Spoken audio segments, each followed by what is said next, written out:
Good evening. It's great to see all the people in the chambers with us this evening, and I think we might have a few online. We appreciate you being with us on this historic day that we are now having our commission meeting in the evening. I think you'll find this evening and commission session very informative, but we appreciate you being with us. We're going to start this with a Pledge of Allegiance by our own Stacy Skeen, invocation by Ricky Hatch, thought of the day by Commissioner Harvey. I'm Commissioner Gage Floor. I'll be chairing the commission meeting today. I'm joined on my right by Commissioner Jim Harvey, on my left by Commissioner Sharon Bolos. And just to make sure everybody's at the right spot, this is the Tuesday, April 18th commission meeting, and we welcome you here. So we'll start with Stacy, the Pledge of Allegiance.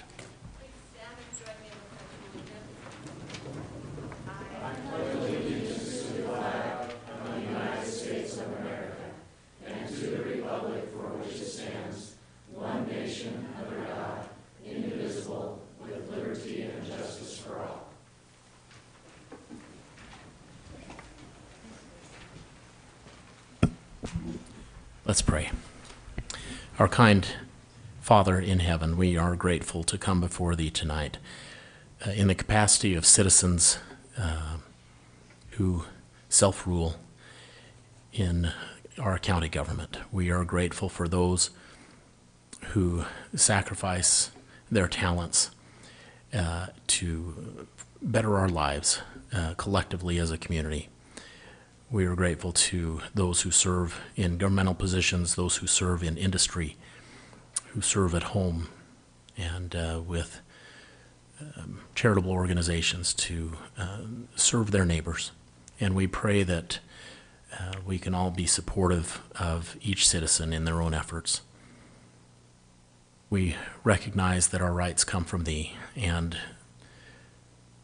recognize that our role as government is to protect and secure those rights. And we pray that we can keep this first and foremost in our minds as we conduct the affairs of the business of the county. Please help us to recognize those tonight who have contributed so much to make the county better, and our communities, our state, and our world. We are grateful for them. We're thankful for so many who serve as first responders and in the military to help preserve the freedoms that we enjoy. We love Thee, and we ask for these blessings in the name of Jesus Christ. Amen. Amen. Commissioner Harvey. Thank you for your prayer, Mr. Hatch. Appreciate that. In preparation for the thought of the day today, I have this wonderful book full of information about the 3,170 counties in this great United States. But I'm going to save that for another time. Really? Jane and I believe that as we've watched, and our kids are older, and we thought, what shapes a really wonderful child to advance into adulthood? And to me, there's a common denominator. And that common denominator are grandparents. Later in the agenda today, we're going to have some awards, one of which is a granddaughter of some grandparents and great-grandparents who are here today. I want to just mention Tara and Frank Red, who've been so gracious in our community for decades, but also, and sorry, I won't have this opportunity likely again. So please, if you'll just... Yeah, you're excused. In my life, at age 5, my family split up, and A million neighbors came to our rescue, and two of those neighbors, Jan and Carl Boynton, were amongst them. And I remember spending some of my growing up time in the Boynton home. And the memories there were always wonderful, and I felt safe. It was a great place for me, going through a tumultuous time at home, to go to a place where I felt safe and good and loved. And well, they had the four most darling girls, one of which is one of my longest friends of my whole life, Susie. I just wanted to say thank you to you, Jan and Carl, for the kindness you've showed me throughout my whole life. I love you people. You're great people. And I wanted to use this privilege to just give you my thanks. I appreciate you. For those of you in our audience, and even online, will you give them a round of applause, please?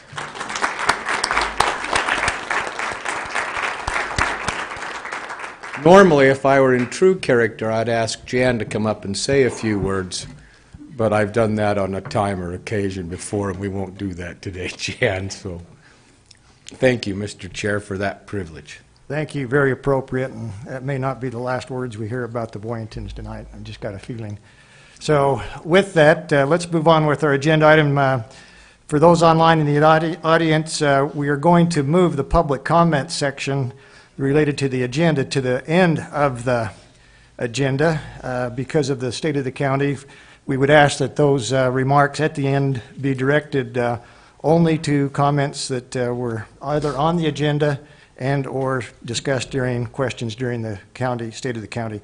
With that, Commissioners, let's go to consent items. Let's start with F1, request for approval of warrants 7737 through 7782, and number 475-720 through 475-849, and number 260 through 261 in the amount of $1,505,815.84.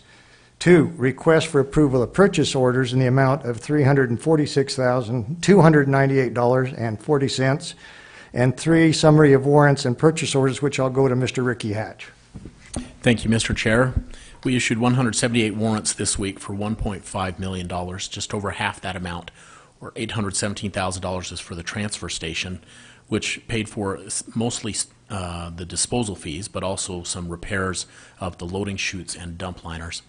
13% of that amount, or $191,000, was funds distribution from the federal government through the ARPA program to Taylor West Weber Water District, as well as to the Ogden Nature Center. 6%, or $92,000, is for the jail, and that paid for food, utilities, building maintenance, public relations, and inmate counseling. As far as purchase orders, we issued 10 purchase orders this week for $346,000. 3/4 of that amount, $257,000, was for the jail, mostly for radio equipment, but also for elevator upgrades.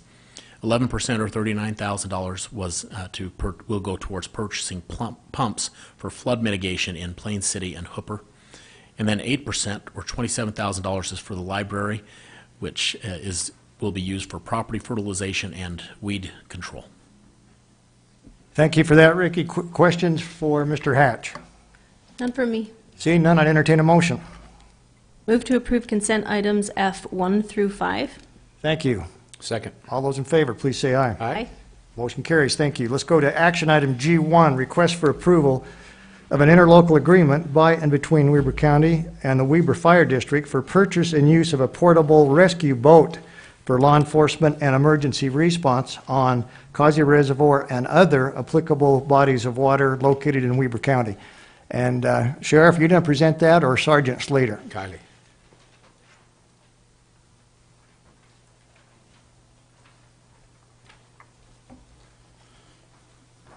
Welcome. Thank you, Commissioners. So this is an interlocal agreement. The Sheriff's Office was contacted by the Fire District.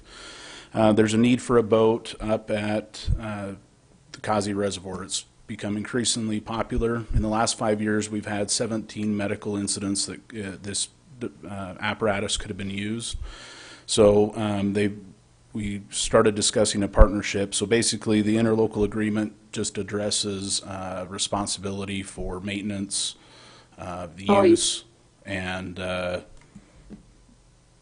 insurance and licensing responsibilities. Okay, great. Questions, Commissioners? No, I do know, Kylie, use in the last 8 years have increased 1,000%. Yeah. Over 1,000%. So this is, there'll be more improvements coming to accommodate this type of stuff in the future. So good job. Very, very much needed up in that body of water. Question? Questions, Commissioner? No. If none, I'd entertain a motion. Mr. Chair, motion to approve the agreement as presented by Sergeant Kylie Slater. Thank you. We have a motion. Second? And we have a second. All those in favor, please say aye. Aye. Aye. Any opposed? None, none. Motion carries. Thank you very much. Let's now go to action item 2, request for approval of a contract by and between Weber County and GSBS architectural firms for the jail expansion schematic design. And we have with us our own Sheriff Ryan Arbon. Welcome, Sheriff. Good afternoon. Time's yours. Thank you. Thank you for your time, Commissioners. Members of the public, glad to be here. This contract that we hope to get approved is an important step to the future in this process, especially for jail expansion. As you recall, several years ago, we came in and we saw that there was a possible or strong likely need that we need to expand jail. And we set our plans out and moved forward, and COVID hit, and that changed the whole game. You know, what should be happening in the jail, what kind of resources, technology should we have? And with your help and support, we had a feasibility study completed that showed that there is a need for expansion. At this time, we don't know exactly how much of an expansion there needs to be totally, but we feel that we are doing our due diligence. We have a lot of support and collaboration with several elected officials, members of the community, individuals that are professionals in law enforcement and corrections, helping us, showing us what they've done, what we're doing. We just want to make sure we do this the right way. In this contract that we hope to enter will show us some schematics, some designs on what we need based on the data, the crime rate, the need that is for Weber County. And so we just feel that this is a great step forward. And it also shows the fiscal responsibility that we have in the county to the taxpayers and how we spend their money. Great, thank you for that. Questions for Sheriff Arbon?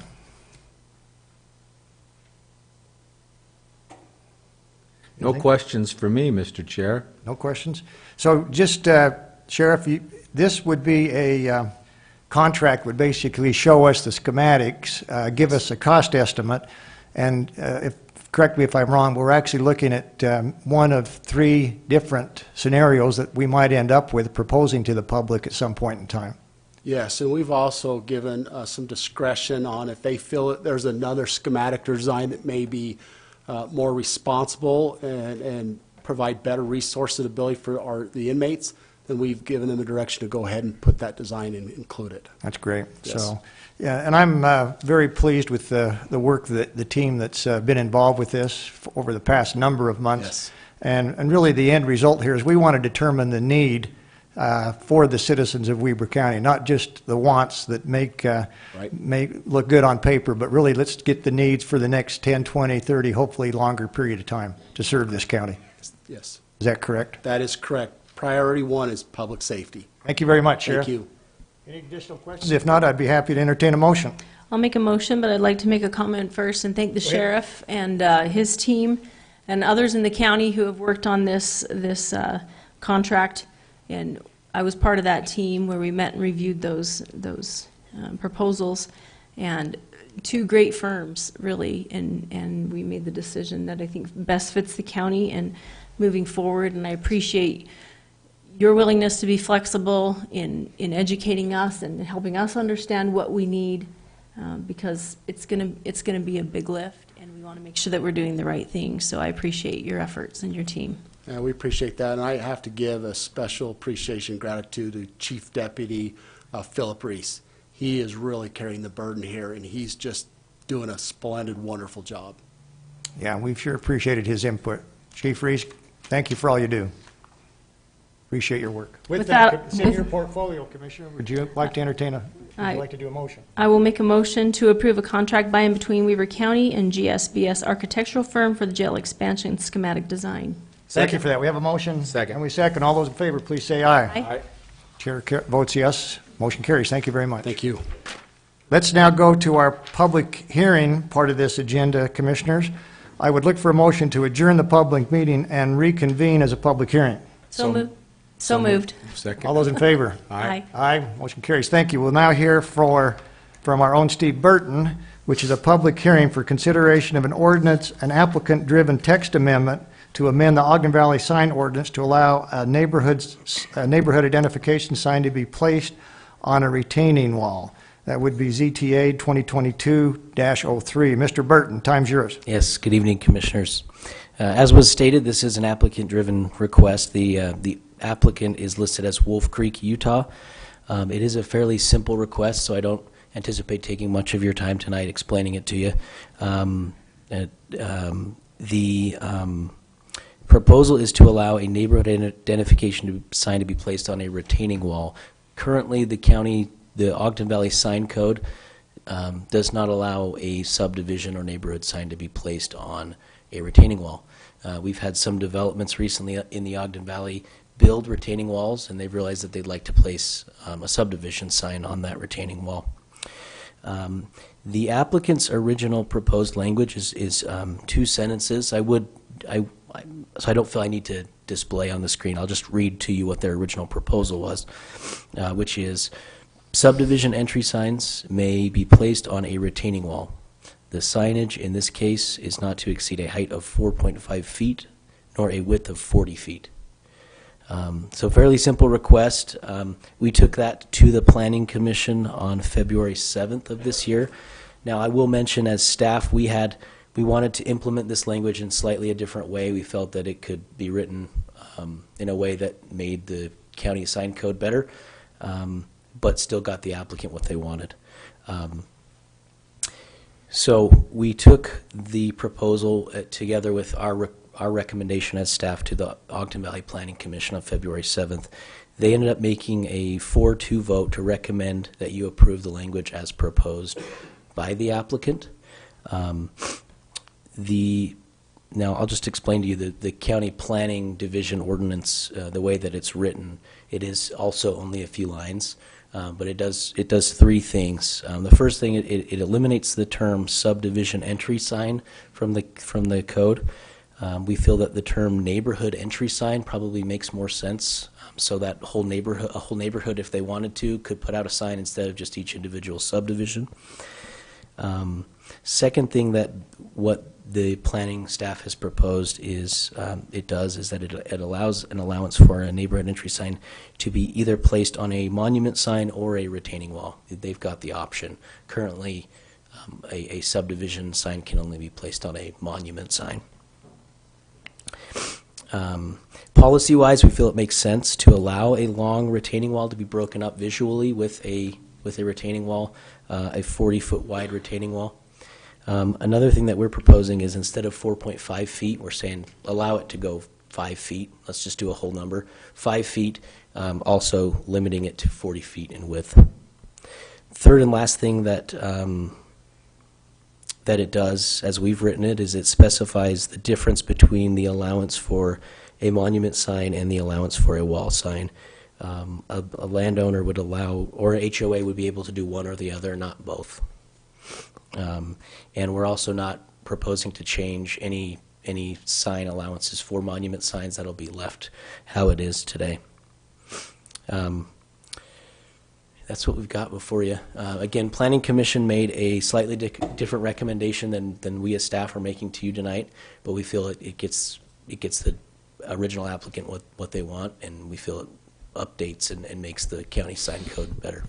So the main difference, if I understood your presentation, really be, instead of the word subdivision, we use neighborhood, and then make some allowances in terms of size, and then also allows in a monument sign as well as some type of sign that would be a direction into either a community or a subdivision.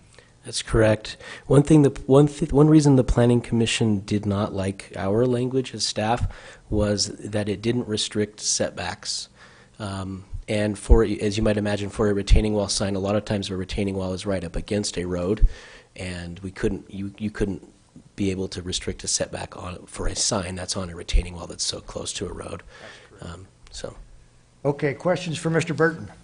So really, we have two options: accept the language of the Planning Commission and/or accept the recommendation from the staff that basically gets us to the same place, just a little different allowances. That's right. And the way that we've written the ordinance is if you accept the Planning Division recommendation, we've written an ordinance for you to accept tonight. If not, we can prepare an ordinance that is for the Planning Commission recommendation specifically. Okay, commissioners, questions, comments? I'll hold mine until after the public comments. Anything, Commissioner Bowles or Mr. Burton? Okay, thank you. Stay close. We may have some questions for you. So now if you'd like to come in and make a comment, come before either online or in public, now's your time to come up and make a statement about this particular issue. Just identify yourself if you wouldn't mind. Good evening, Commissioners. Ron Gleason, Eden. Personally, I have no objections with signs on retaining walls.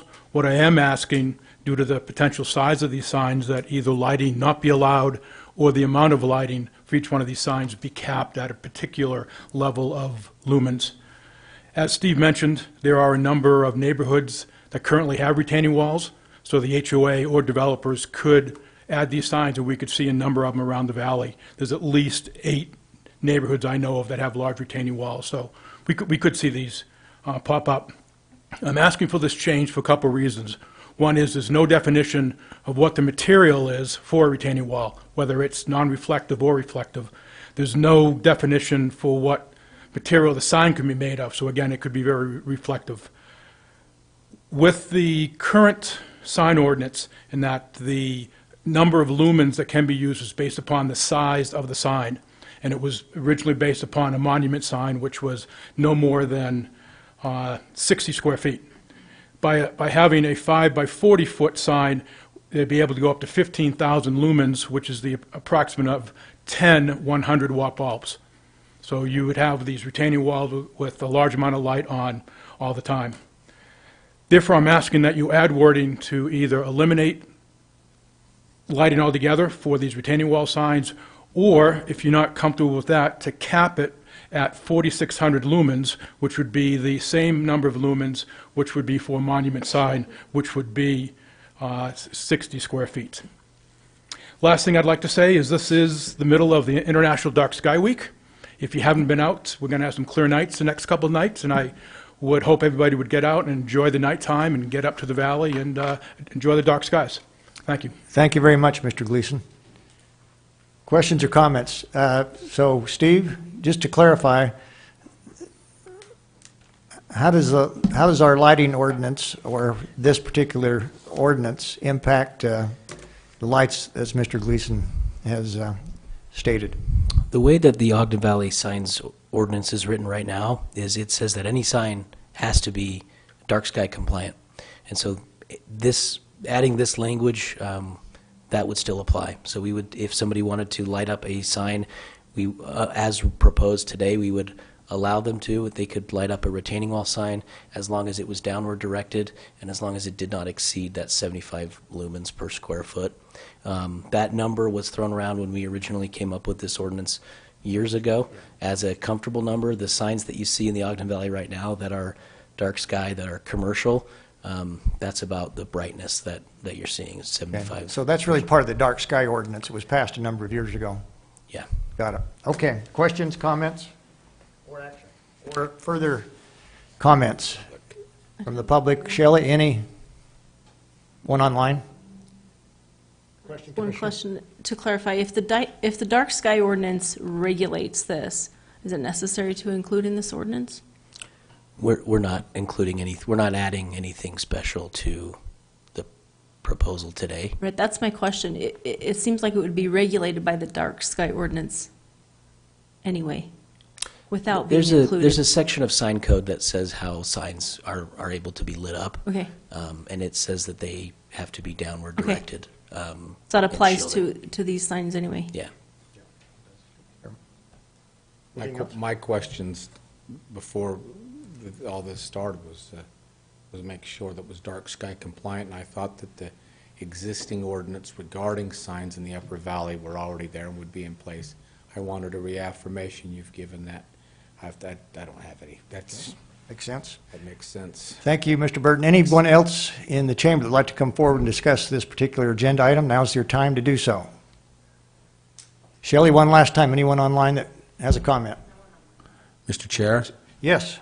motion to adjourn the public hearing and reconvene, motion to adjourn the public hearing and reconvene the public meeting. Second? All right. That's a motion's in order. All those in favor, please say aye. Aye. Aye. Motion carries. We're now in a public hearing, so we'll now address that. We'll take action on the public hearing, which is H2, consideration of ordinance, which is actually 2023-07, an applicant-driven text amendment to amend the Ogden Valley sign ordinance to allow the neighborhood identification sign to be placed on the retaining wall. So basically, commissioners, we have two options. Either, as Mr. Burton has so eloquently stated, the two options to take the action as presented by the applicant and/or take the recommendation as presented by staff. I'm open to either motion or another motion, if you so wish. Okay. Mr. Chair, I'll make the motion that we approve the ordinance 2023-07, the staff recommendation for that ordinance, as presented this evening by Mr. Burton. Just as with a comment, Go ahead. understanding that there was a lot of work that went into that dark sky ordinance, and I'm very, very supportive of that dark sky, that we have that qualification from the national group there, so I want to protect that, but I don't have any issue as long as they keep that, they're compliant in that dark sky ordinance that already exists. Absolutely. Second? And we have a second. Any further discussion? Now, I guess I have a question. Is this ordinance that you've suggested from the staff, is that written? Or do you need? Yep, it's ready for So you. that's the ordinance I just quoted. Yes, sir. Okay, so that'd be your motion then. Yes, sir. Okay. So roll call vote. Okay, roll call vote for ordinance 2023-07. Commissioner Bolos. Aye. Commissioner Harvey. Aye. Sheriff Rohr. Aye. Motion carries. Thank you very much. Thank you, Steve, for that presentation. Now we'll go on to some other additional presentations. We're going to start with the presentations of the Weber County Department reports. And we're going to do this by portfolio.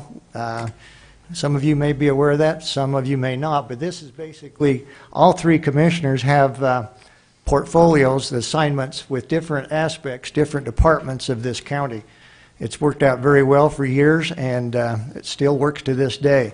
And we're going to start with, if I could, with Commissioner Bolos's portfolio, and we have a video to present, but before we start that video, she's going to take just a couple minutes and give some insights.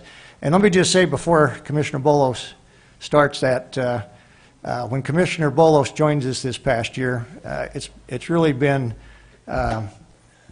some fresh light shown on this county. She's taken experience from her terms as mayor of West Haven. She really brings in the expertise and really the values, and has hit the ground running. And I can't say enough that she's really been part of this, what I call the Weber County Commission team, that's helped advance the ball. So Commissioner Bolos. I appreciate those kind words. I feel like I fit in, and that's thanks to both of you as well, so I appreciate that. Just to introduce those in my portfolio, you'll see these great videos that we reviewed yesterday, and they do an amazing job. I work with both elected officials and employees, directors, and just phenomenal people. And I will add a personal comment since you did that earlier. But it has to do with Commissioner Harvey. When I was elected, he said, "This will be the best gig you'll ever have." And I said, "I don't know, Jim. I really loved being the mayor," and I did. I won't say anything publicly, but it's pretty good here. I won't go any further. I work with great people, and the staff at the county just continues to impress me every day. And so I'm excited for you to watch those in my portfolio. I haven't seen this one either.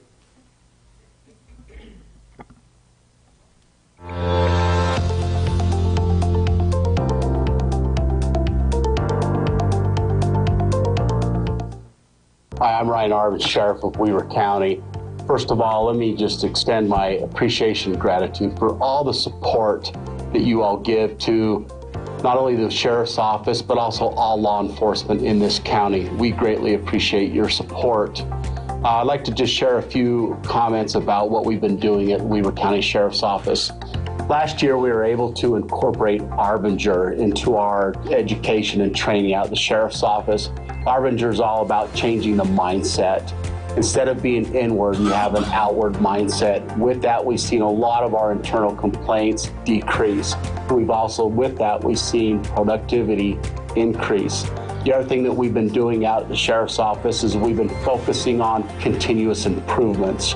As you guys recall, one of my platforms and beliefs is to always start every year with zero-based budgeting.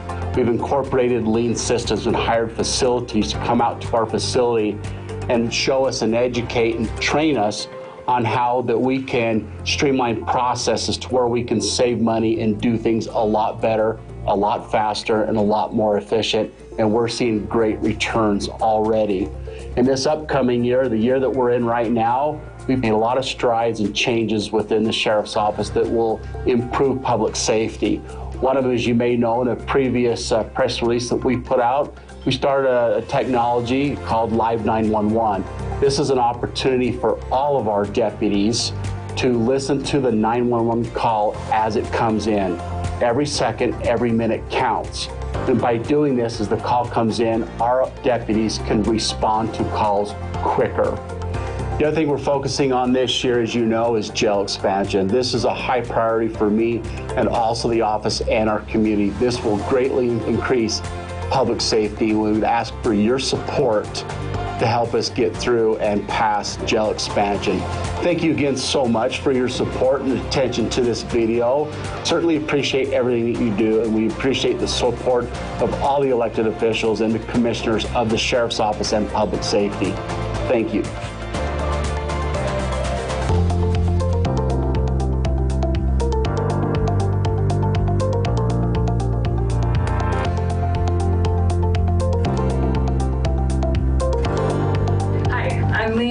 I'm your Weaver County Recorder Surveyor. We've had a very successful year, and one of our successes have been a program called Property Watch. Property Watch is a free program that will alert you to any document that gets recorded on your property in our office. You just have to go to the Weaver County Recorder website. The two things you'll need is your name and your parcel number. A parcel number, just as an identifier, identifies your property, and in order to find that, you can look on your evaluation notice, you can look on your tax notice, or you can look on our Weaver County GeoGizmo system. It's an aerial, and you can put in your address and it will show you where your property is located. The reason why we set up Property Watch is because the residents of Weaver County, we care about you, and we will help you in any way, shape, or form. We're open Monday through Friday, or call us and we'll help you sign up for this or help you with your property.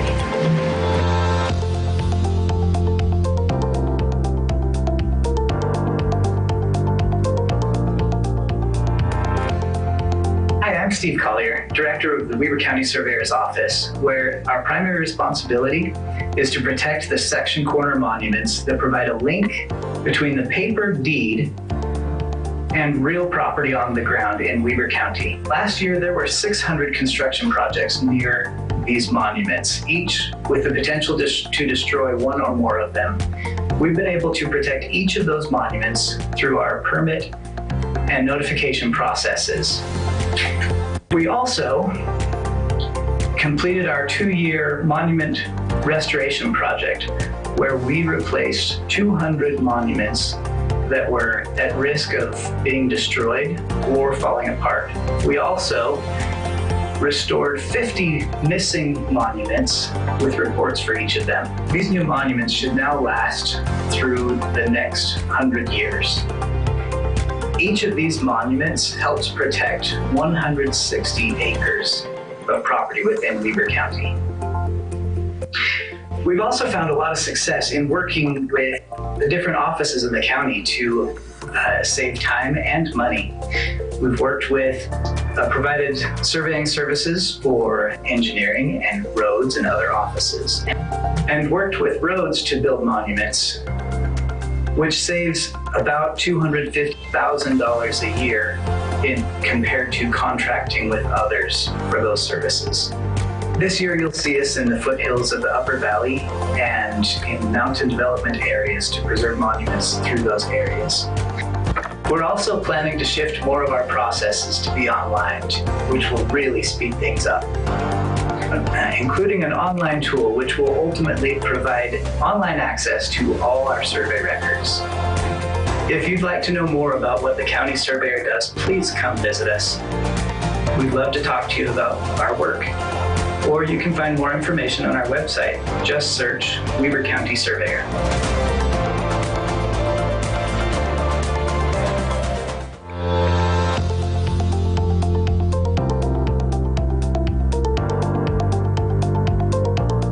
My name is Melissa Freegang, and I am the founding executive director of the Weber Prosperity Center of Excellence. We were founded in 2019 by your commissioners in strategic partnership with Weber Human Services and the Weber Morgan Health Department.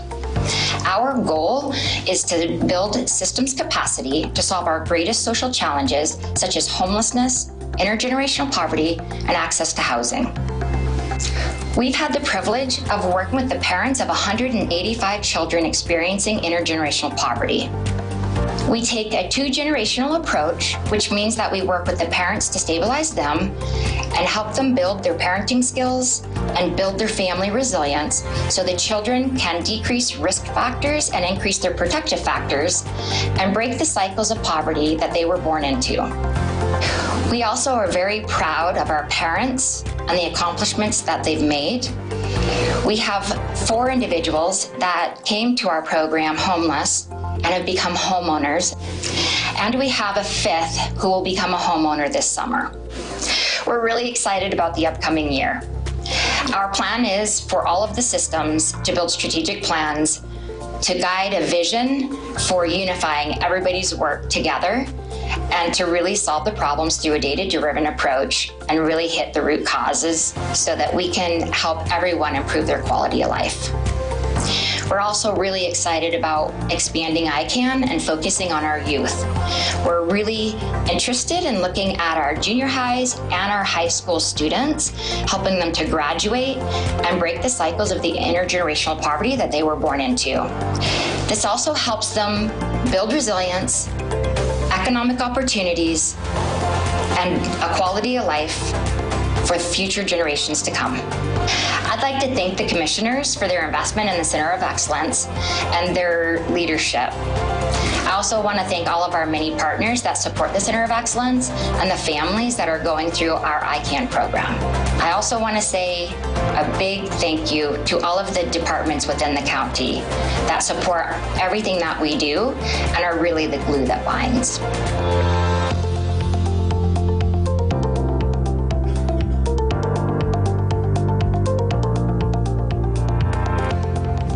Sarah Swan, Director of Administrative Services.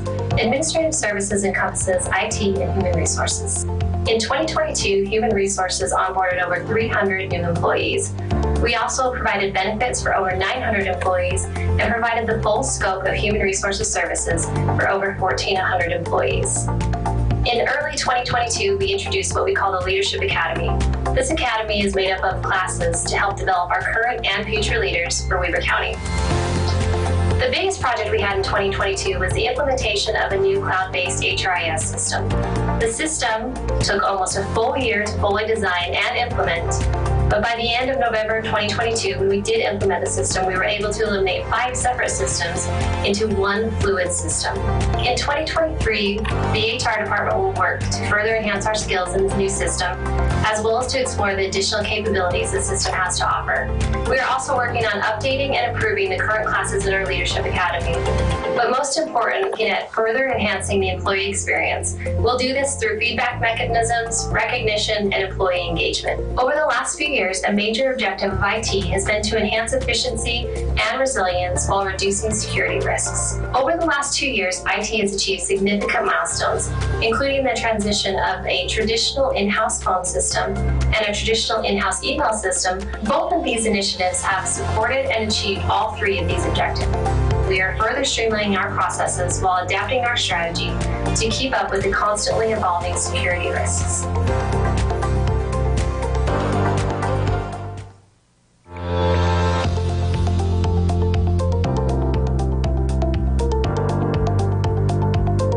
Hold on, we're going to start. Hi, I'm Ryan Arvid, Sheriff of Weaver County. That was so good, Sheriff, we needed to go back and hear it again. That was a rerun. No, we're not going to do that again, but we are going to give Commissioner Harvey a couple minutes to introduce his portfolio before we see that video from his unique group. So I've got the really fun group. Actually, anything to do with education or buildings outside of this building falls in my portfolio. You'll see first, though, a couple of elected officials.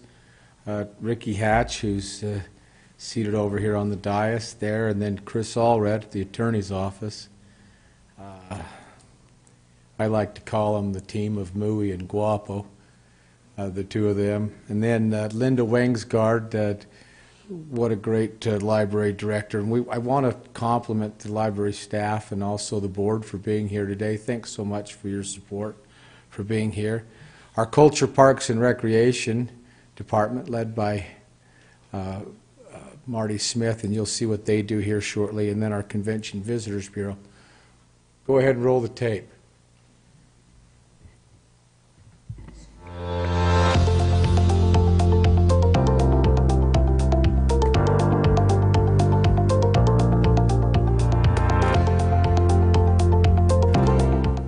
Hi, I'm Ricky Hatch, Weber County Clerk Auditor. You may have heard someone justify sloppy work by saying, it's close enough for government work. Well, it's not really a true statement, at least not here in Weber County. There are 2 things that the Clerk Auditor's Office has to do perfectly every time, and those are election results and payroll. Our nationally recognized elections office will spend this year conducting the municipal elections for the cities. We will be implementing significant changes that were made by the state legislature, and we will be prepping already for the 2024 presidential elections. Our auditor's office has been crazy busy this year. We successfully implemented a new payroll project which required hundreds of additional hours just to make sure that our employees were accurately paid. We're also implementing new financial software that will help ensure that our financial reports are more timely and more accurate. We're moving to a new purchasing card program to streamline the reporting process and to get more favorable rates. And finally, we're revamping our entire budget process and implementing new software to help ensure that the county's strategic budget planning process is even better. On the clerk side of things, in addition to processing over 2,000 marriage licenses each year and almost 4,000 passport applications each year, we helped the legislature improve the new senior tax deferral program. And soon people will be able to pre-fill their marriage licenses as well as their property tax abatement applications online, which will save them time. Our procurement office became fully paperless, and our dedicated internal auditor completed 35 independent audits and investigations this year. So next time you're tempted to say that a sloppy job is close enough for government work, just add a little disclaimer at the end saying, not in Weber County.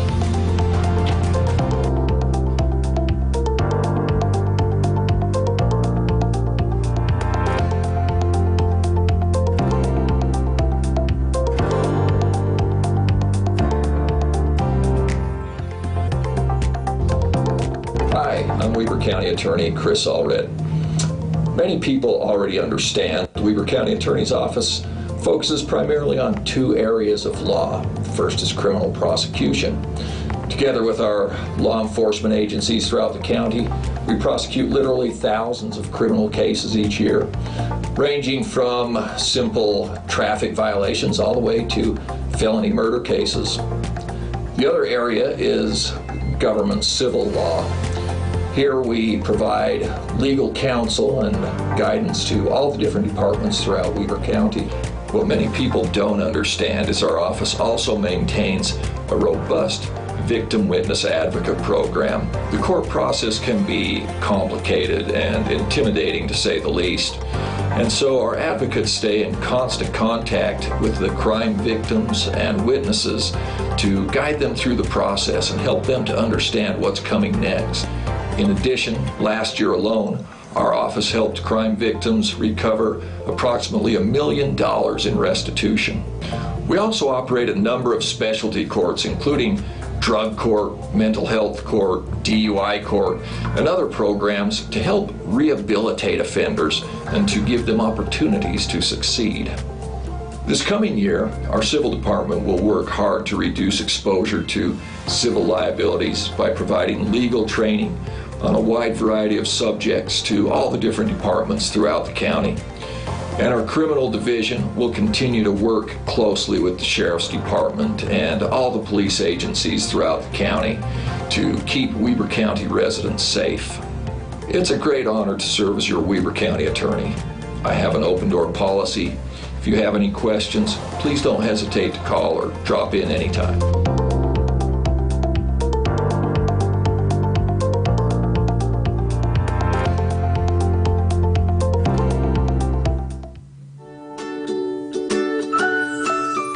Welcome to the Weber County Library. Pete the Cat is here to take you on a tour of our Southwest Branch Headquarters Library. Ancient Greek philosophers were the first to understand that personal growth and fulfillment are the keys to happiness, and that this quest is a lifelong pursuit. This explains why public libraries strive to be lifelong learning centers, and why it can be said that library employees are in the business of making people happy. Come in and enjoy our art gallery. We partner with local artists to bring a gallery experience to the public. During 2022, the library had 1 million visits, and patrons borrowed more than 2 million items. Meeting spaces, such as our boardroom, are available for use through a simple reservation process. Last year, more than 143,000 people used library meeting rooms. We have play and learning spaces for babies, toddlers, preschoolers, and school-age kids. While you're here, ask about our early learning classes, our STEM programming, and our summer reading program. During 2022, over 90,000 kids and caregivers attended almost 3,000 library events. Friendly staff assistance is always available in our computer and technology centers. Need Wi-Fi? It's free. Need to scan? Fax? We can help. Last year, people used the 279 library computers 140,000 times, and the Wi-Fi network was accessed 160,000 times. Teens of all ages enjoy comfy study spaces. Need a reading suggestion? Check out our new book displays. Just like other libraries across the country, the Weber County Library offers equipment and software for projects and creative design. Come in with an idea, leave with a cool project. Just call to make an appointment. Need a library card? It's free and easy to sign up. Join the more than 150,000 older card holders who know that having a library card is the ticket to a world of possibility. Check out more than just books. Get free access to streaming video and music, as well as magazines, ebooks, and e-audiobooks. Save big money on subscription fees. Pete the Cat is taking a short break at Prego Cafe to have a snack. Our 2023 projects and plans include expansion of our summer literacy programs. launching our new website, and replacing the HVAC system at our Ogden Valley branch. And as always, we'll continue to offer fun and welcoming spaces and events, and provide our community with access to great collections, services, and information.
Visit Ogden. We're your local destination management organization, or DMO. Here's what we do. We work to attract visitors from outside Weber County to come here and spend their money at our local restaurants, shops, breweries, resorts, hotels, and attractions. The $408 million that visitors spend here annually stays here when they go home. That spend includes $25.2 million in local tax revenue that maintains our roads, educates our kids, or removes our trash, saving every household in Weber County over $1,300 every year. Additionally, visitor money creates over 10,000 jobs and accounts for over 10% of Weber County's overall economy annually, while improving the quality of life for residents. Best of all, Visit Ogden uses visitor money from hotel and rental car taxes to attract new visitors to keep the cycle going at no cost to local residents. Our team develops targeted campaigns to attract leisure travelers to our local resorts, restaurants, attractions, and events. We even help produce special events to attract leisure travelers, like the annual Ogden Restaurant Week, or one-time events like 2019's Transcontinental Railroad Sesquicentennial Celebration.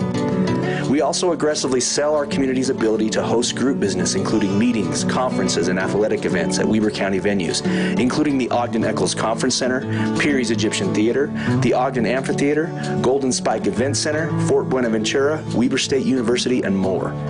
However, promoting visitation is only part of what we do. First and foremost, Weber County is our home, and we want to take good care of it. In addition to our focus on the economic impacts of visitors to Weber County, Visit Ogden plays a role in strategic destination development planning with local business owners, restaurateurs, resort managers, public land officials, nonprofits, and county and municipal elected leaders and staff. Most importantly, Visit Ogden's work and the strategies we advocate for are guided by a comprehensive sustainability plan, state-of-the-art tools that monitor visitor behavior and dispersion, and close attention to resident sentiment. Weber County is a place that people love to live. As a result, it's a place that people love to visit. Our job is to keep it that way for all involved.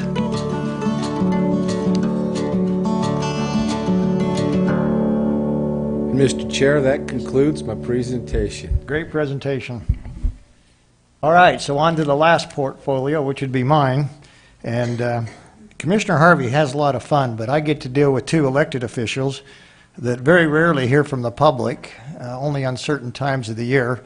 Mr. John Ulibarri, who assesses your property for taxes, and Mr. John Bond, who you pay your taxes to. So two very competent individuals that do occasionally hear from members of the public. Under that portfolio also includes Sean Wilkinson, Community Development, and it's not quite as fun as Coastal Parks and Recs. We deal things with roads, we deal with the landfill, your garbage, we deal with planning and zoning, purchasing, and a few other things like our engineer's office that we're dealing with as we speak, which includes flooding. So we deal with a lot of fun things on that end, but we're able to accomplish a lot. So you'll see really the dedication of these employees for the county. You want to roll the tape?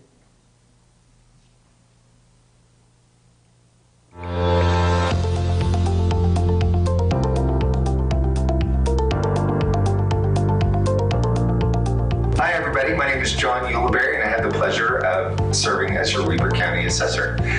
We have a bunch of different things that are happening in the Assessor's Office. The big thing is last year we valued over 100,000 real property parcels, which included a record-setting number of building permits at 6,000. On the personal property side, we also valued over 10,000 accounts. Our big projects coming up this year, the first is a transition to a new computer-assisted mass appraisal system. This will allow for a more efficient and more accurate appraisal of your property. The second is Weber County is on the leading edge of developing a statewide business personal property filing system. The current system is some counties are on paper. Fortunately, Weber County is not, but some counties are still on paper, and the customer really has to go to 29 different spots to file their return. This new personal property system will allow one customer to go to one spot to file all the returns for all of the counties. Finally, the Assessor's Office team would like to thank you for allowing us to serve you as our customer every single year. We know assessment's not necessarily everybody's favorite thing, but we appreciate the fact that you have the willingness to come in and talk to us and find out why we do what we do and ask questions. That's something that we really appreciate, and we love serving you. Thank you. We'll see you next year.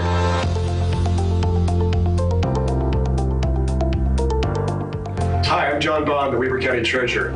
I work with a great group of people in the Treasurer's Office, and I appreciate them a lot. Today I'd like to talk about a couple of broad areas. First, I'd like to talk about property taxes. Our office has that as one of our primary responsibilities. As such, we collect taxes for 90 entities in Weber County, anywhere from the Park District in the Ogden Valley to the school districts, all the cities, Weber County, etc. And with that, we collect taxes from a little over 98,000 parcels in Weber County.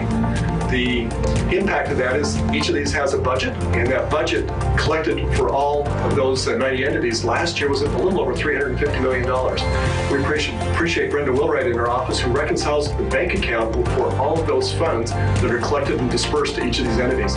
Also in our office, we have Linnell Jensen, who reconciles all of the county activity or operations. That accounts for another $150 million of reconciliation with the bank. Those two together combined a little over $500 million. Heavy responsibility, but we've got wonderful, talented people who make sure that all of our records are accurate and reliable. Then we get audited every year by external auditors as well as the Utah State Tax Commission, who give us flying colors in our audits each year. The result of that also is that we disperse about 10,000 checks a year, and we're adding more electronic transfers to that mix of 10,000 checks also. One other area I wanted to highlight today was a couple of projects. One I'd like to describe as just a small one, and another one a larger project that we're working on. Last year, we were receiving checks from all the different taxpayers who wanted to pay taxes through bill pay, through their banks. We were receiving checks through the mail every day. We've now revamped that. We receive one payment electronically from the bank for all of those payments each day, and we post it. It's streamlined our posting process. Now, a larger project I'd like to just take a minute and describe is our retooling of our property tax programming and how that processes all the payments that we receive throughout the year and how we account for them. We appreciate Lisa Stringham in our IT department here in the county for the expertise that she brings to that process and that programming. She does a great job. We're looking forward to implementing that program. And with that, our website will be revamped. And last year we received almost 2 million visitors to our website. It's very heavily used and very helpful to our community. And we'll be able to revamp our website a little bit more and make that scalable, meaning whatever you see on your PC at home, you'll also be able to see on your phone. So just a few insights into our treasurer's office this year. Thank you and have a great day.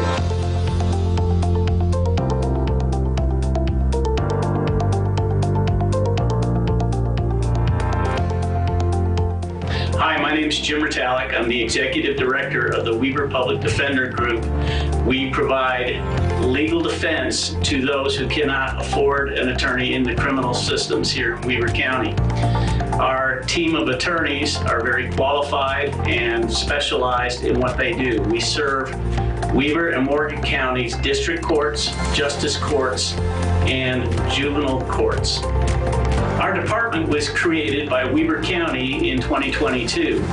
Since that time, they have built us offices, furnished and equipped our offices through Weber County and with generous grants provided by Utah's Indigent Defense Commission. We provide services to the people of Weber County. We've staffed our offices with highly qualified and professional attorneys and staff to meet the needs of our clients. Our mission is to help our clients meet their legal challenges and also set them on a path that leads them to success and personal fulfillment. We accomplish these goals in two manners. First, we have increased the number of attorneys in the district courts so that each attorney's caseload is reduced, thus giving them more time to work on individual cases and, more importantly, with the individuals themselves. Secondly, we have recently created a forensic social work division, which started with the hiring of Dr. Daniel Lancaster, LCSW. This unit will focus on assessing individuals' needs early in the system and working towards getting them the services that they need in order to address their challenges, their needs, and their objectives, and provide them with an opportunity to be successful in life. We're excited about the future of criminal defense in Weber County and look forward to providing a very holistic approach to public defense in Weber County and to the people that we serve.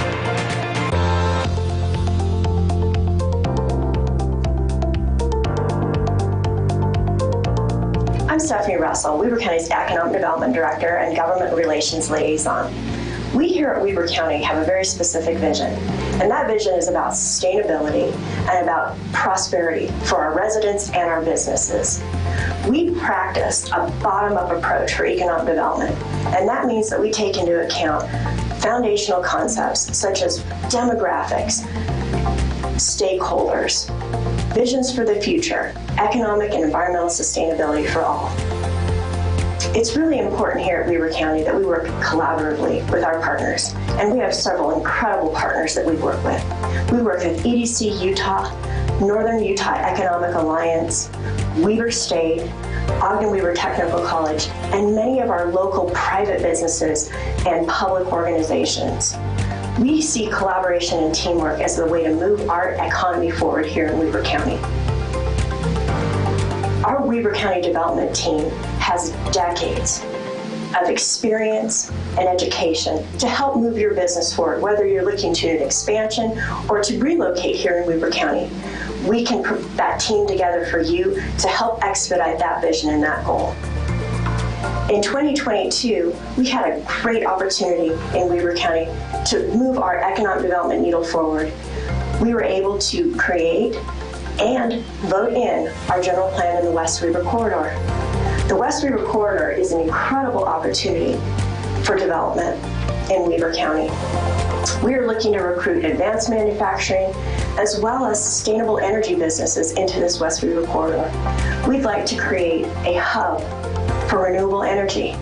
We'd like to bring in partnerships that will attract those types of businesses that can complement environmental sustainability and further support the goals that we have here in Weber County. In addition to bringing out industry into this corridor, we also have plans for residential housing to support the job creation that we're going to be having in this corridor. We have a trail system plan, as well as some other really unique opportunities for people to live, work, and play in this corridor and make it a part of the Weber County family and a part of the Weber County community as a whole.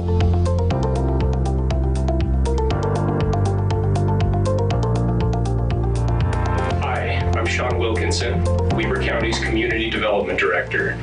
In my department, we have planning, engineering, building inspection, roads, property management, and the transfer station. So we have a lot of responsibility and a lot of services that we provide. Over the last year, we've had several big accomplishments. One came in August of 2022 when the commissioners adopted the Western Weber County General Plan. That came after over a year of collaboration with the Western Weber Planning Commission, the citizens, and the commissioners to come up with a plan that will guide development for the future of Western Weber County. And we look forward to that plan providing for economic development and housing opportunities for the area of Western Weber County. In addition to that, we've been continuing to work on implementing the 2016 Ogden Valley General Plan. There's been a lot of action going on in the valley right now with our ski resorts, Powder Mountain, Snow Basin, and Nordic Valley. And we're working with the Planning Commission and the citizens and the developers to implement responsible and sustainable development practices that will provide for the water that we need, as well as implementing new sewer capacity in the Ogden Valley to help treat our wastewater. In 2022, we paved the North Ogden Divide, which made that road surface much better, in addition to a lot of shoulder work that provided additional safety measures.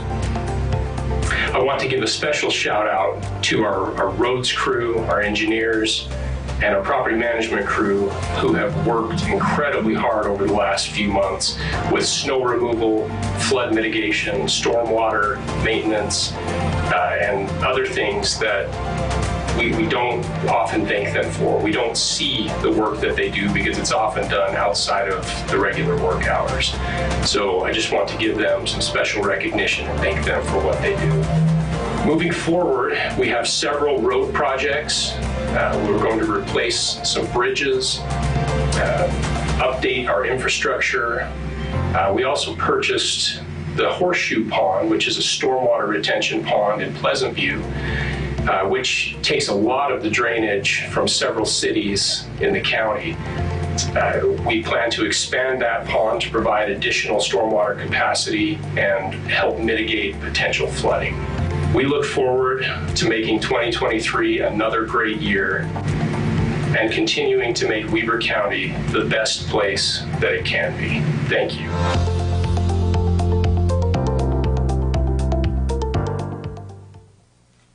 As you can see, we've got some great elected officials and some very special employees that work for Weber County. Before we move on to our awards, I'm just going to take a couple of minutes, maybe 4 or 5, to really look back at some of the challenges that we faced in Weber County, but also some opportunities that we see as a commission moving forward as a county, working with this great team of commissioners, elected officials, and obviously our department. Do you want to start that? Some of you may have seen some of this before, but I think this is important for us. You've got a pretty good background just on those recent videos of what we do and who does it. Some of the issues that we continue to face, and we know our growth that we see happening in our community. We know that the state of Utah was the fastest growing state from 2010 to 2020. We also know that about 72% of members of the public in the state, not necessarily Weber County, look at growth as being negative, not positive. So one of the things we're going to face in the future is how do we manage growth? What will we do about growth in the future? Obviously, our economy is very important to us. Stephanie Russell, who was our economic developer, spoke very highly of what we're doing out west. We feel it's important to make sure that our kids and grandkids have an opportunity to live and work in Weber County. 2 years ago, we actually partnered with Davis County, first time this has happened in the state of Utah, under what we call the Northern Utah Economic Alliance. And what that does is, because we're neighbors with Davis, we felt a very similar job market. We felt it was best to work with them. So we actually hired an independent director of that, who used to be work for Governor Huntsman as his economic developer. So we're sharing, and we're not drawing property lines or boundaries around what we view as companies or as opportunities that could exist for either Weber or Davis. We're also looking, as Sean mentioned, took a very bold step in the general plan. That was not something we did lightly. The work of our planning commission and other people spent a year talking to members of the public, looking at other options, and looking really at, again, the future. We know that land and farming in this community is very, very important. We know, and I can give you some facts, just recently supplied by the Department of Ag, and that we have 1,260 farms in Weber County. That may come as a surprise to you. We farm 94,361 acres. The average farm size in this county is 75 acres. And of those farms, 97% are family farms. So how do we balance then the growth that's taking place in terms of taking this agricultural farm ground that we know that our kids and grandkids need and want to put homes on, and how do we balance that with the agricultural aspect that becomes very important? I come from the farm community. I grew up on a farm. I believe that agricultural interest in this county need to be maintained at a very high level. One opportunity that we have for the future is to partner with the state under the Department of Ag, under House Bill 371. You may be familiar with it, but on July 1 of this year, all our 20% of our rollback taxes that go through our treasurer's office and that are implemented by the assessor, 20% of those rollback taxes will be directed toward conservation easements and preserving land in Weber County. We're hoping to go to some of these family farms that don't want to develop, partner with the Department of Ag that has funding from LaRae McAllister Conservation Fund, and give an opportunity for these people that have acreage that would like to preserve that, the ability to do so. Not everybody that has farm ground necessarily wants to develop. We want to give those opportunities to that. And I think through the LaRae McAllister Fund and our opportunity to contribute some rollback taxes, that could happen. Economic development, I mentioned the NUED. That's been a very successful program as we partnered with Davis County. And we also had a very great opportunity through CARES Act 4 years ago that you may remember, where we had some federal funds that were placed in our care, and that we were able to help about 925 agencies, nonprofits, schools, hospitals, and mostly private businesses, and gave them the opportunity, because that thing we called COVID impacted these businesses, families, nonprofits, hospitals, schools, all the way through. Our average contribution to those was $15,000 out of $45 million. So we helped a lot of people. We helped a lot of small businesses through that. We now have the opportunity going forth. We have an opportunity through the federal government to implement, appropriate ARPA, what they call ARPA funds, which is American Rescue. And we've already been able to implement or appropriate approximately seven or eight of those to agencies, districts, like Liberty Water, Weber Basin Water, a number of the water companies that will have the ability to expand existing water, sewer projects, or possibly broadband going forward, that are implemented to do projects that couldn't happen or wouldn't happen without these funds. So we're excited. That's going to be an ongoing project through 2026. We are still evaluating that ARPA funding, and with the help of our staff and commissioners, we'll be able to bring that together. You want to go to Culture Parks? So you've got a good view of Culture Parks and Rec as implemented and overseen by Commissioner Harvey. That's one thing that our community and our county, I think, really stands out as the shining star in this state.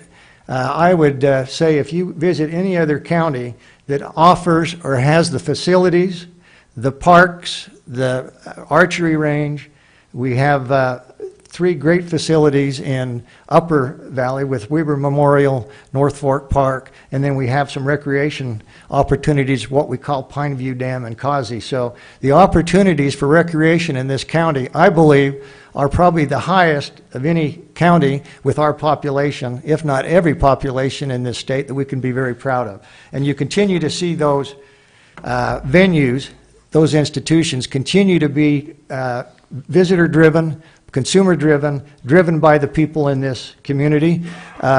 Commissioner Harvey and his staff, through Parks and Recs, have implemented a study for what we look at for the Golden Spike Event Center.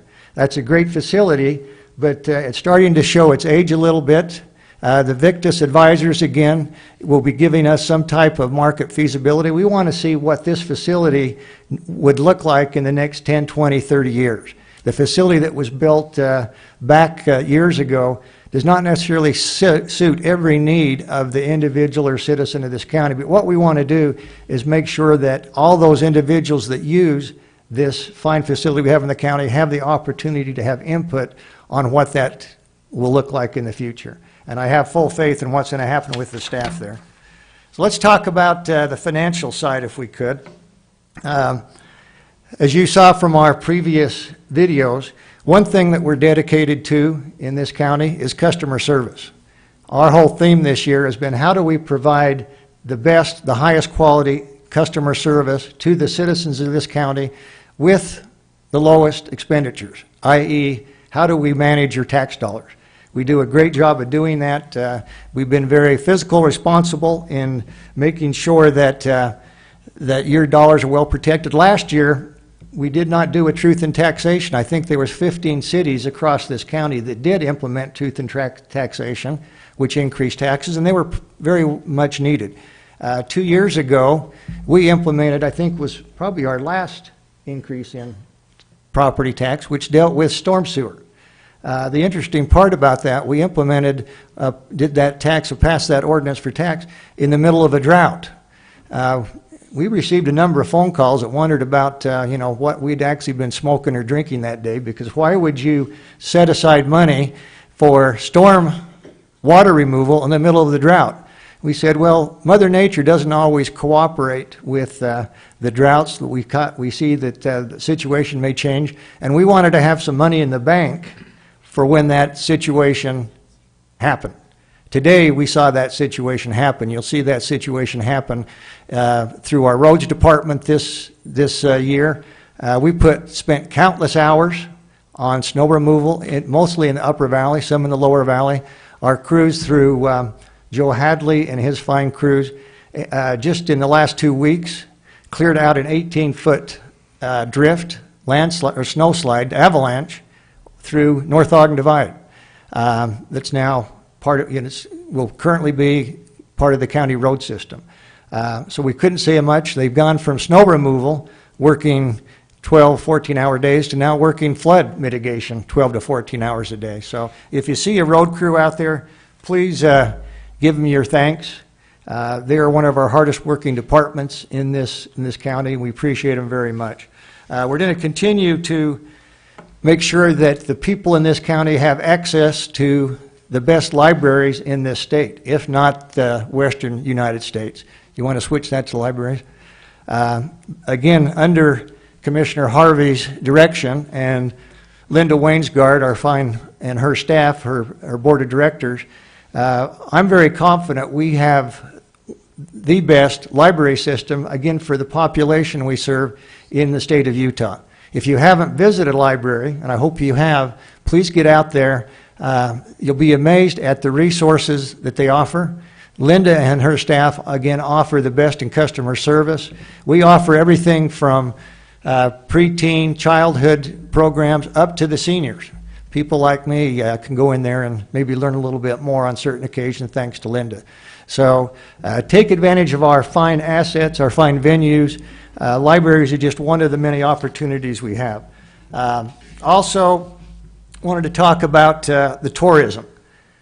We do have some people out there that don't have a positive view on tourism, but because of tourism, we're able to do things that we wouldn't otherwise, or the only way that we could do those would be put them on your tax bill. Through tourism, we're able to fund what we call RAMP, which we just completed this past month, and we were able to fund about $6 million, if I'm not mistaken, Shelley, to various cities, organizations across this county that, again, probably wouldn't happen without that. And that RAMP tax, just to refresh your memory, is a cent on a dollar for your restaurant sales tax. Basically, it's a sales and use tax, not a property tax. So it doesn't come out of your bottom line, your pocket, when you pay the property tax. Some of the things we're able to do with that RAMP projects were the Hill Aerospace Foundation for $500,000. We gave money to the West Warren Parks, Treehouse Museum.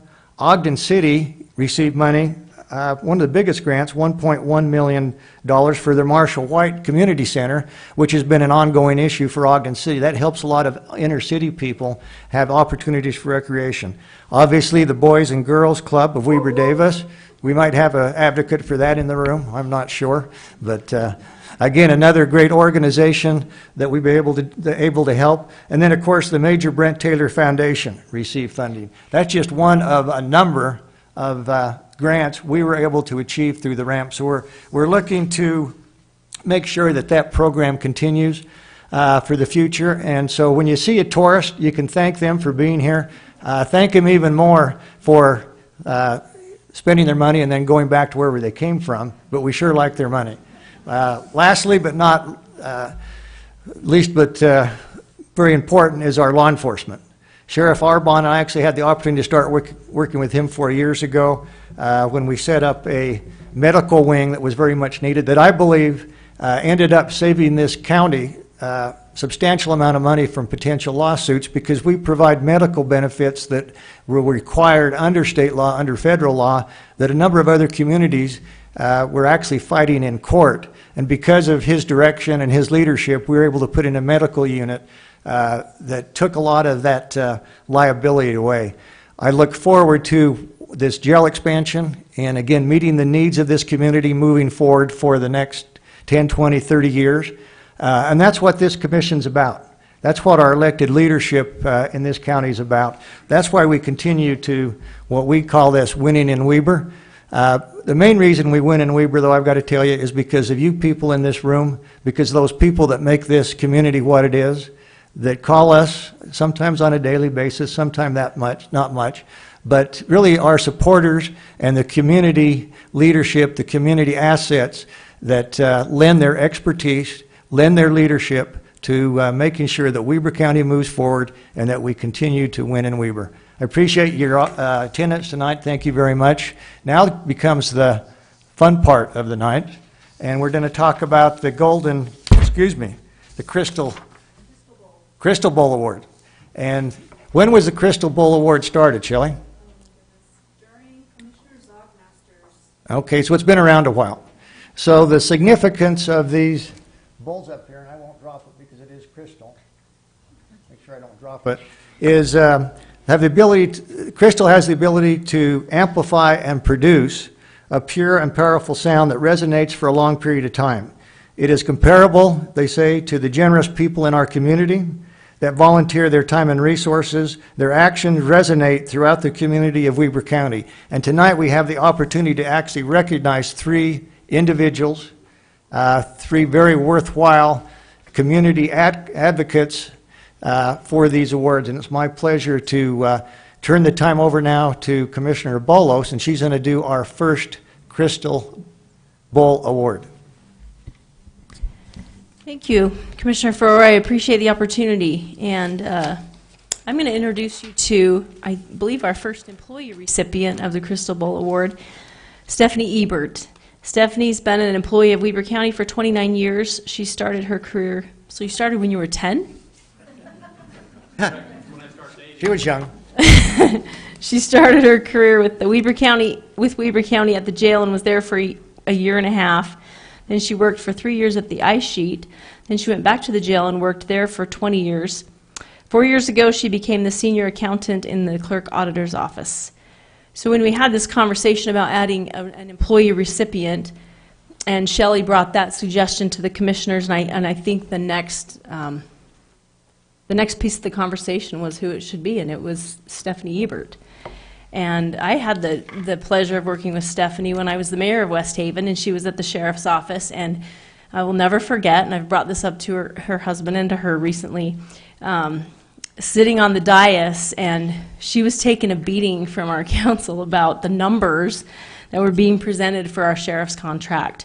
And I got a text message from her husband saying, she's taking a beating for you guys, and he was right. And she did it with grace and courage and correct numbers, you know, and I just will never forget that, and just watching her hold her own and present everything the way that it was, and answering questions, and just stellar. I mean, just an amazing representation of the sheriff's office, and here I get to work with her again. I'm very blessed to do that. And Stephanie, thank you so much. Stephanie is one of those people who you don't see out in front really very much, but she's always in the back doing the work, doing the hard work. So congratulations, Stephanie. We appreciate everything that you do for the county. Congratulations. We're going to have everybody come up after we get through the three. We're going to actually have you come forward and receive these. Commissioner Harvey, did you have any comments on Ms. Ebert before we turn the time over to you? I know that you're never a lack of words. So. No, but Stephanie's, she's turned into be a wonderful friend for all those years. I think I remember when she was first hired, or right around that same time, and she's just been always, she's always been dependable, but she's a person of great character, and she's always brings the atmosphere up, and just so, she's so good, so professional. We're so lucky to have her here, and I appreciate Commissioner Bolus's memory of her in those presentations. I remember when she did that city tour with all the city tours and of the different contract cities for the sheriff, and just so great. But with that too, I also want to recognize former Commissioner Charles Jameson Ebert, who's sitting next to her husband. I thought that looked like him.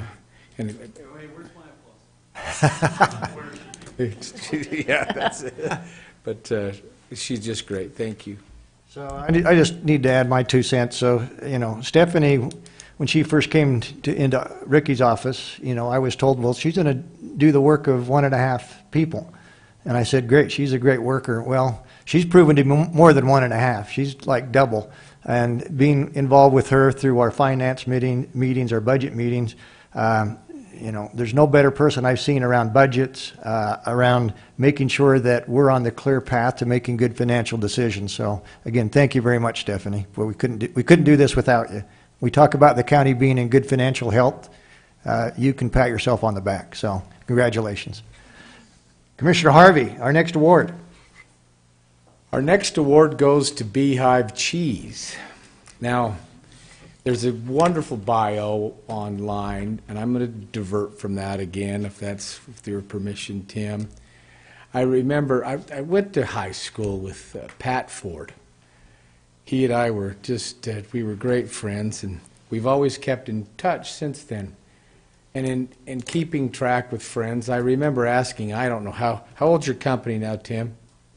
18 years. So I remember talking to Pat. It was about 18 years ago, maybe a little more. Pat, I said, Pat, what are you doing now? He says, I'm working with my brother-in-law. He's such a great guy. He married my sister Carrie, and she's here with us today. And we wanted to make cheese. And I'm like, you wanted to make cheese? I didn't understand. He says, we went up to USU, and they had all these fantastic recipes, and they didn't know what to do with them, and nobody wanted them, so we got them. And then we took the greatest milk on the planet, which is the milk from Weber County, and sure enough, they get it right from Wadeland that's out there on West 12th Street, and they started making cheese. But they didn't just start making regular cheese. They made the fine cheese, the fromage of cheese. And it, sure enough, they started entering it in competitions. And their first year they entered it in competitions, they won. And then they took it to national competitions, and they won. And they take it to international competitions, and they won. They just won the finest cheese in the northern hemisphere. It might be, is that right? Is that right? North America? North America? But it's a big area. But if you've ever had Beehive Cheese, they're a great small company that's nestled right there in the mouth of Weber Canyon. They've been able to grow and expand. They've grown responsibly. They're healthy. They've given whenever we needed great gifts to go internationally or different things. I can always call Tim or Pat, and they're always gracious, and the people internationally just absolutely love it. You see their cheeses now in some of the finer grocery stores in the finer sections with a variety of different flavors. They're fine artisans, and I know Tim will go for weeks and sometimes months on end and go and stay in some really small town where this old cheese artisan lives, maybe in France, and he'll learn how to do their recipe or their way. And the next time he might go to Austria, or he may go, and it's just, what a wonderful romantic life that they've brought back, so that one of the world's finest cheeses is made right here in Weber County with right here with Weber County products. And so, Tim, Carrie, thank you so much for what you've done. You've made Weber County a better place to live because of what you've done for our community and what you've done for the world from our little community. Thank you so much. Give them a round of applause.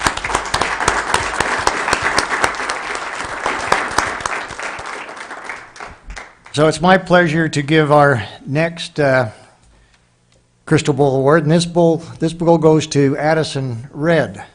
She's the National High School Rodeo Association Queen. But before I talk about her background, I want to talk a little bit about her family. And we've known her parents for quite a while. They do, Kyle and his company have done a significant amount of work for us, one of the greatest companies in this county, let alone probably the state.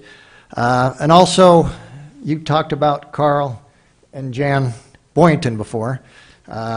Coming from that bloodline, I'll tell you, Addison, you deserve what you get because you came from the best. And I actually I'm going to brag a little bit about Carl here before I brag about Addison. So Carl and I, you probably don't know this, Commissioner. Well, I wasn't born until 40 years later, but go ahead. Well, this was before your time, but I actually, in a previous life, did a little thing called real estate. And I had the opportunity to serve with the Weber School District as their site locator for future schools. And one of the... You didn't know that? Yeah. And Carl was actually, I think after I'd been in that job 2 or 3 years, Carl was assigned that position as the Weber School District appointee, and so I worked for him. And our job was to go out and find future school sites, elementary, junior high, high school. We didn't care. We did it all.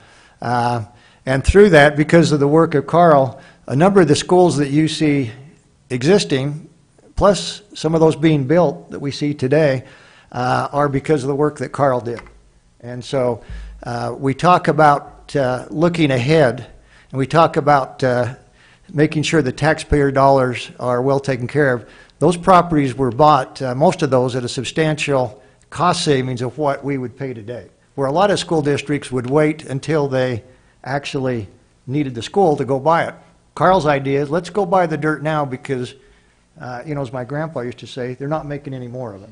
So Carl was a great man with that. But Addison, congratulations. I want to just give a little bit of your history. Again, your family, I think you probably got a lot of your horse capabilities through your mom, I'm taking.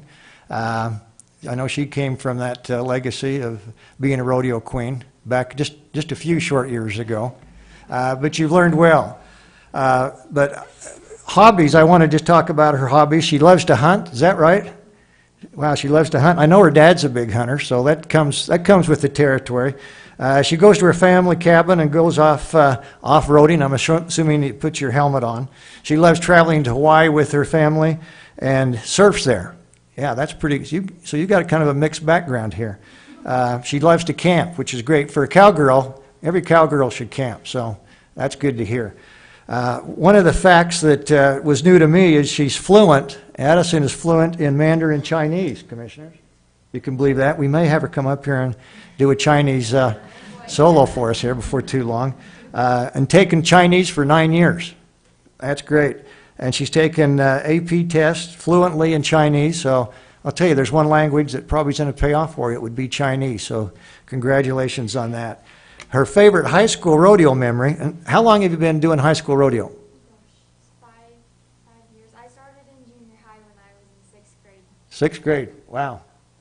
That's fantastic. So her favorite memory during the high school rodeo in St. George, her and her friends went to dinner after and tried to find some hot springs. I didn't know there was any hot springs in St. George, but turns out there were no hot springs. See, there I was right again. And the direction they took her to a junkyard. It was dark and we were very unsure of the place, so we tried to turn around and we ran over a big stick, and the stick had punctured the back bumper of the car. So.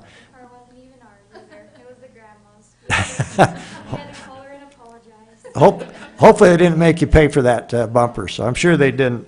Her favorite quote, Commissioners, is you can't go back and change the beginning, but you can start where you are and change the ending. Very good words of advice for all of us. Addison, congratulations. It's our pleasure to recognize you along with the other Crystal Bull Award winners. Please give her a round of applause, and we're going to ask all three to please come forward.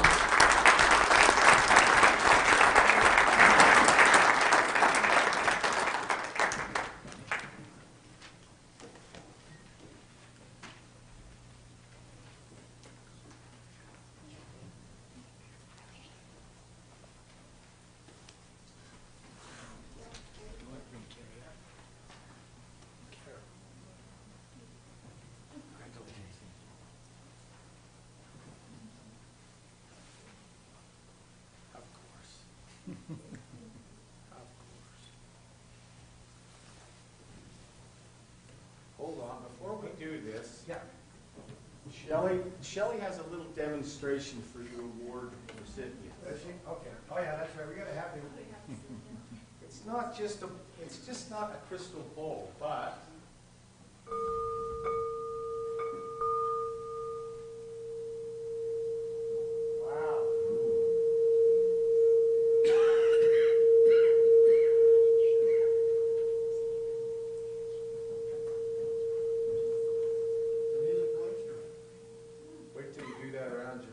Yeah.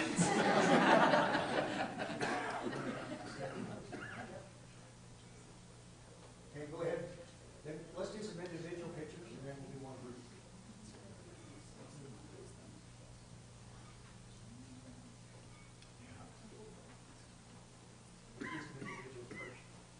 How are we doing this? We're going to do individuals and other group. Individuals and other group. Okay. Well, just you and Stephanie first. All three of us? Okay. All right. Come here, Hawk. Plans changed. I stand corrected.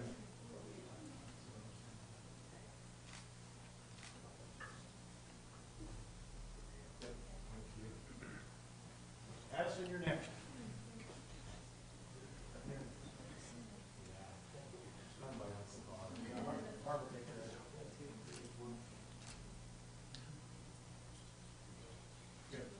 Okay. Tim, Carrie.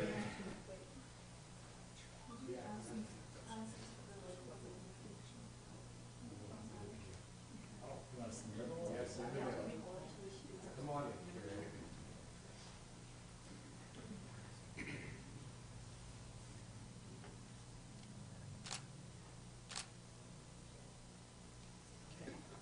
Let's do one more. Addison, we've got to get you a beer. Oh, yeah.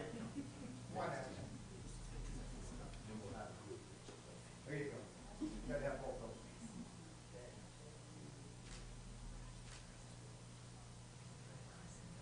Okay, now it's one. No, everybody this way. Yeah, let's put them in the middle. That's great. Perfect. All together. Beautiful. All right. 1, 2, 3. Okay, there we go. Thanks. One more time, give them a round of applause.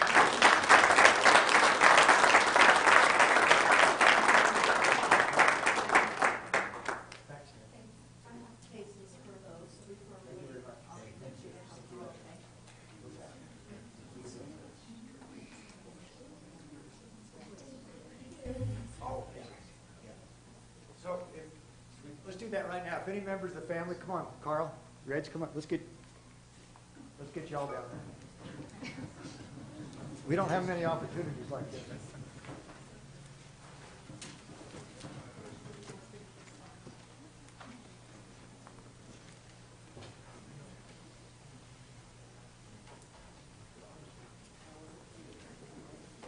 Congratulations.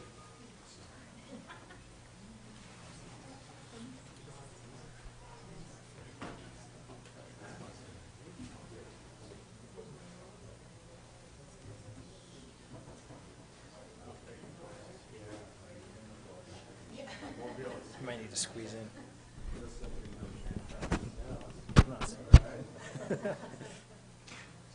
Hold on.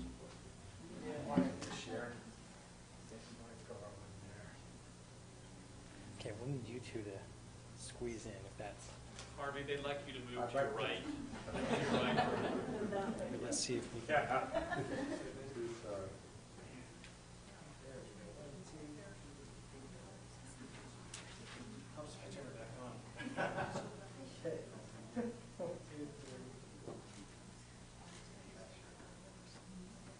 Okay, that's great. Thanks.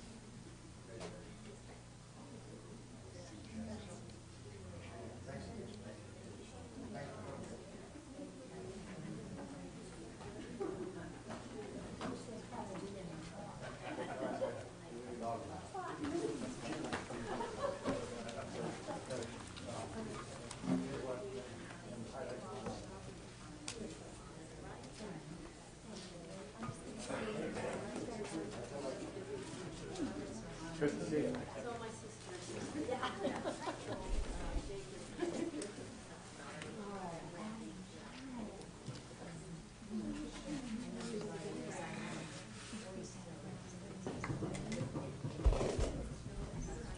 So before everybody leaves, I've been asked for personal privilege for a comment regarding our presentation, and I'm going to grant that since it is in relationship to one of the awards we just gave. I'm going to call that in order, and I believe the lady that requested that goes by the name of Gloria Frohr. So please come forward.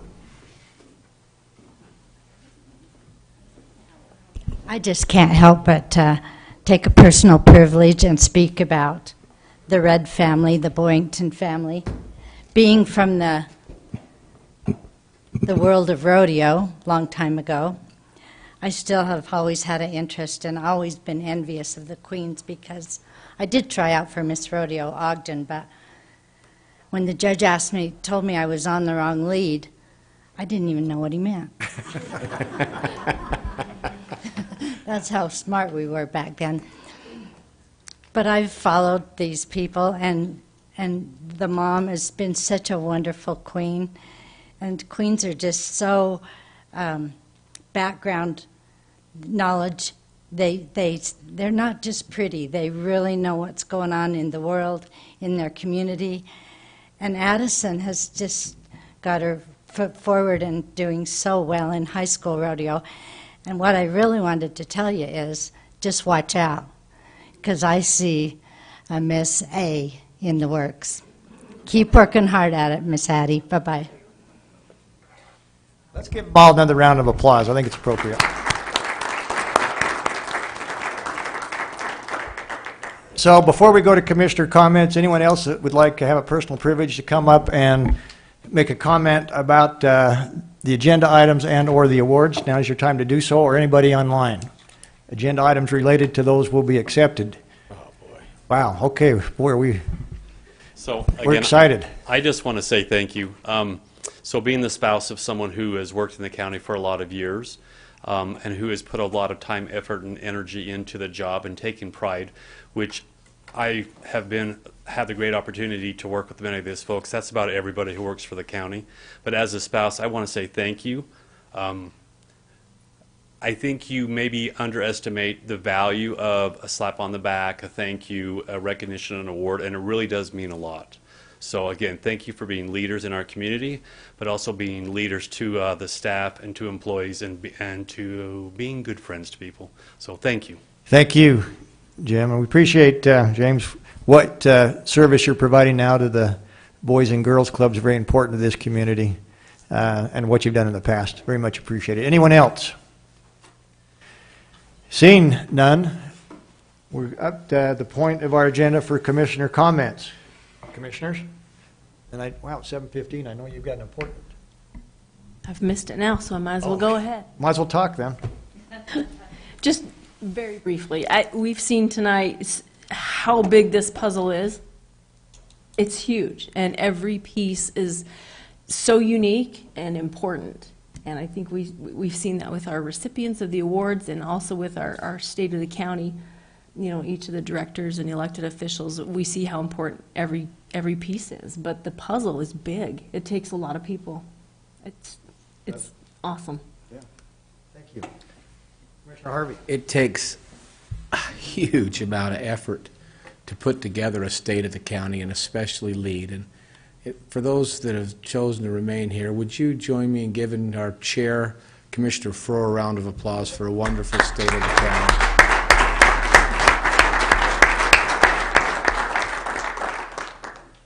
That's all I had. Thank you. Wow, okay, that's great job. That's too much. Thank you very much.